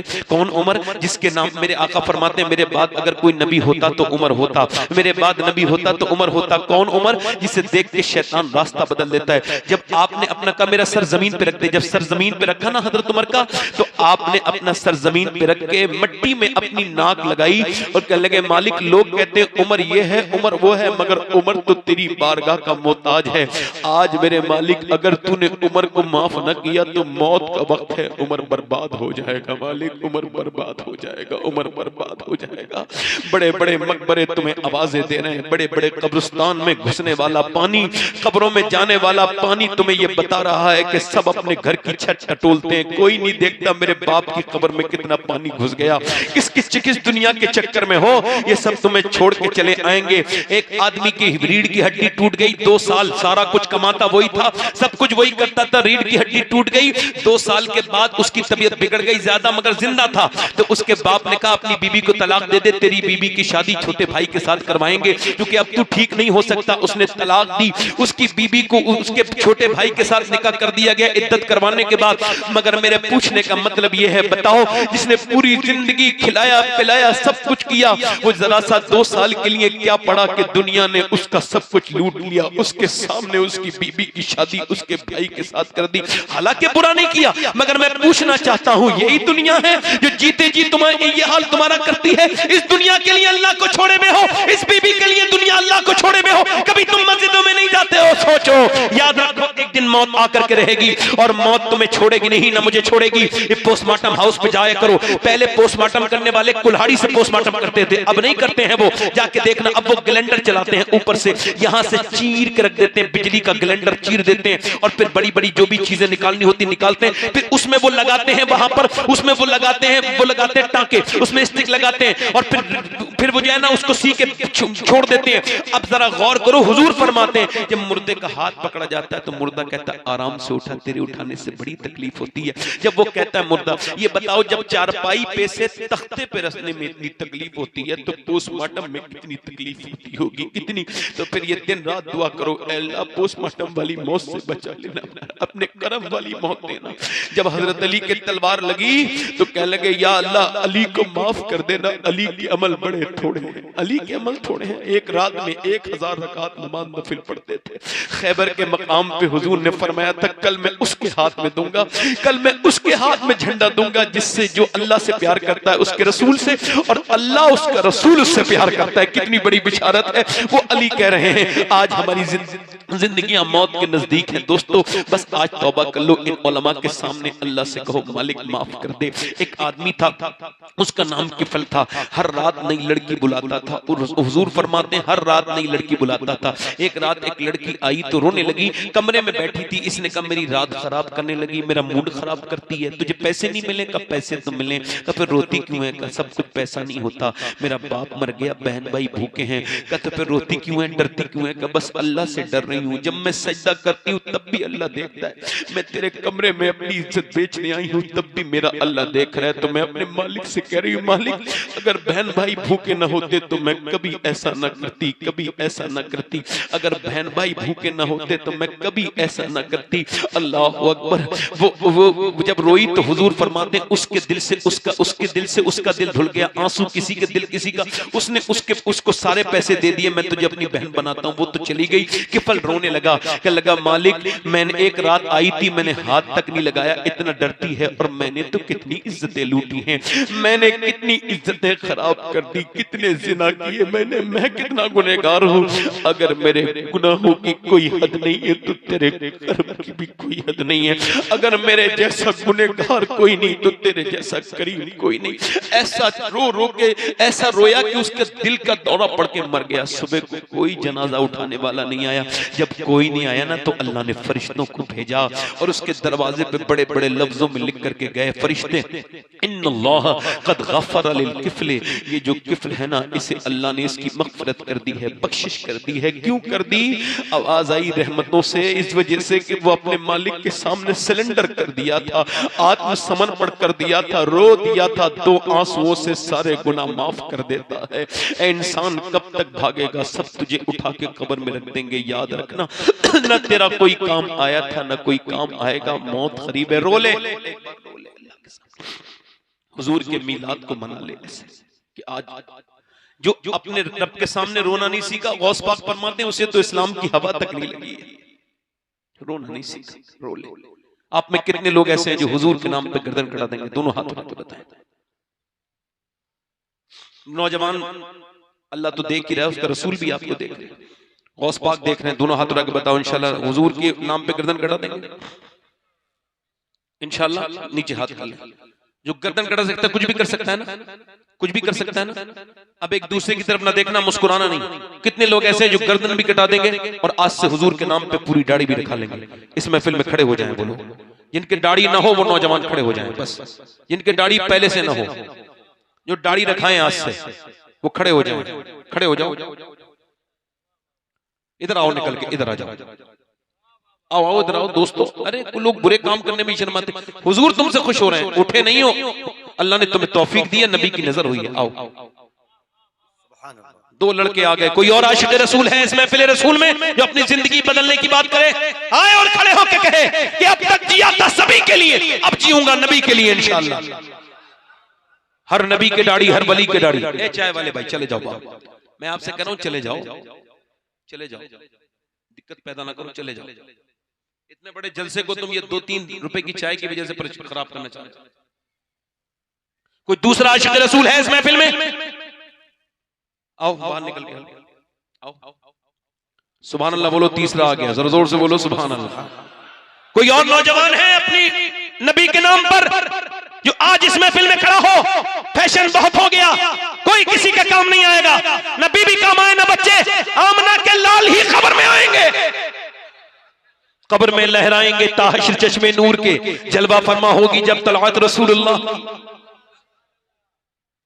आ जाओ नौजवानों, आ जाओ, ये वक्त अच्छा है, इधर निकल के आओ। जिसे हुजूर के नाम पे दाढ़ी रखानी है वो इस महफिल में इधर निकले, माशाअल्लाह आ जाओ, इधर निकल के आ जाएं। जिन्हें हुजूर के नाम पे दाढ़ी रखानी है सिर्फ अपने माँ बाप की परवाह ना करें। इस मामले में माँ बाप की मानना जरूरी नहीं, बल्कि मानना ही नहीं, ये शरीयत है। और कोई आशिक रसूल है? कोई नौजवान आगे से पीछे से देखो, बात यह है मेरा दिल अभी अच्छा नहीं हुआ है, दुआ करो और अच्छा हो जाए दिल, तो फिर और असर होगा। अभी असर कम हुआ है क्योंकि मैं गुनहगार इंसान हूं, मेरी वजह से कम असर हुआ है। मगर फिर भी कहता हूं कोई नौजवान उठे बीच में से, इस महफिल में से, आगे से पीछे से, और ये ऐलान करे कि आज के बाद इंशाअल्लाह मैं अपने नबी की सुन्नत को जिंदा करूंगा, चूंकि आज के जमाने में एक सुन्नत 100 शहीदों के सवाब के बराबर है। इधर से कोई आशिक रसूल हो तो बाहर निकल के आए, आ जाए नौजवान, आ जाए, माशाल्लाह काफी लोग आ रहे हैं, आ जाओ सुभान अल्लाह। बाकी आप लोग देखते रहना, मैं आप सब नाराज नहीं होऊंगा, मैं कमजोर वाला मुबल्लिग नहीं, मजबूत हूं। मुझको पता है कि एकदम कभी कभी अजर नहीं मिलता, कभी वक्त लगता है। नाराज नहीं होना चाहिए कि कोई, एक साहब कह रहे थे आप पूरे मजमे में कह देते हो दाढ़ी के लिए खड़े हो जाओ, कोई खड़ा नहीं हुआ तो आपकी बेइज्जती हो जाएगी। मैंने कहा मेरी इज्जत ही क्या है जो बेइज्जती हो जाएगी? बोले फिर मैंने कहा भाई मेरी इज्जत उस दिन होगी जिस दिन ईमान के साथ मैं मरूंगा, बाकी मैं किसी इज्जत को इज्जत नहीं समझता। और मेरी 100 बार बेइज्जती हो जाए अगर एक आदमी ऐसा खड़ा हो जाए जिसे हुजूर कबूल कर ले। और कोई आशिक रसूल है? और कोई आशिक रसूल है इस महफिल रसूल में? हाथ उठा के बताओ कितने लोगों ने दाढ़ी रखाने का वादा किया? गिनो भाई।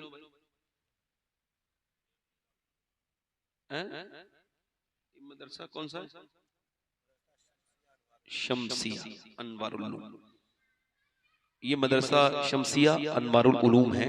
इसकी ये जलसे की बरकतें आप अपने सामने देख रहे हैं। कोई और आशिक है, कोई नौजवान पीछे से आ जाता, बड़ी खुशी होती है अगर पीछे से निकल के आता, हुजूर के नाम पर, मेरे नबी के नाम पर, आमना के लाल के नाम पर कोई निकल के आता, दाढ़ी रखने वाला जो अपनी जिंदगी को बदल देता। कोई आता दीवाना आके कहता कि मैं अपने नबी के नाम पर दाढ़ी रखाने के लिए तैयार हूं, माशाअल्लाह, आ जाओ।